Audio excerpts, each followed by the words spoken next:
Ngayong araw ng linggo mga idol ay dumating pala yung papa at mama ni Mrs.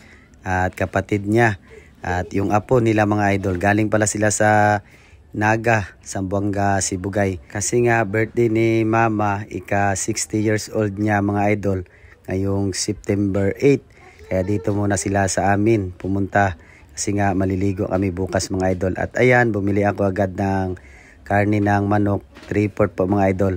Para ulam po namin yan sa tanghalian nga po. Lulutuan sila ng masarap na ulam para makahigop din sila ng mainit na sabaw mga idol. Suki ko pala yan si Uto mga idol, no? At dito pa rin tayo bumibili ng mga ricado. Simple lang po yan mga idol. Nakabili din po ako ng saging po kanina. Tapos mga idol ay pagka-uwi ko na ng bahay, ito ang nadatnan ko si Mrs. natapos na pala sa paghalay ang mga labahan kasi dami nga talaga nalaban ni Mrs. mga idol. Yan pala yung lugar namin. Si lalim ay tubig po yan mga idol. Yan po yung bayaw ko na si Adin.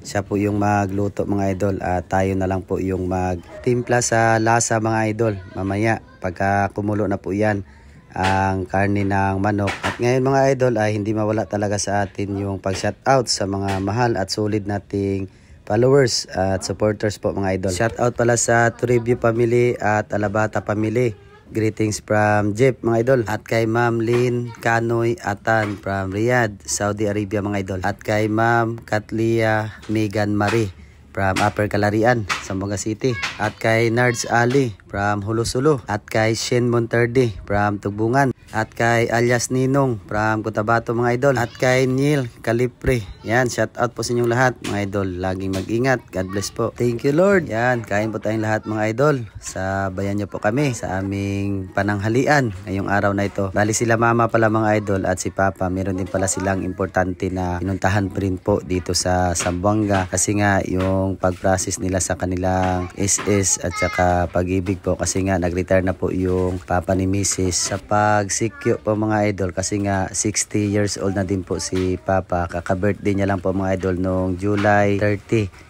Po, doon pa rin siya nag-birthday sa panganay na anak ni mama sa kapatid ni Mrs. Doon pala sa Iligan, ay sa Lanao. Yan mga idol sa Kulambugan. At ngayon po mga idol ay siya pa rin po yung magbigay sa amin para ipaghanda si mama sa kanyang kaarawan na bukas nga September 8 kasi nga ang birthday din ng anak ni mama yung panganay na si Nisa ay September 9. Sunod lang po silang dalawa mga idol. At ayan po mga idol ay masaya talaga ang tingnan. Nakasama po yung buong pamilya sa pagkainan. Na simple lang po ang pamumuhay namin mga idol. Pero sobrang saya po. Shout out pala sa lahat ng mga OFW. Yan, maraming salamat sa suporta at panonood ng mga video namin. Ingat po palagi at God bless.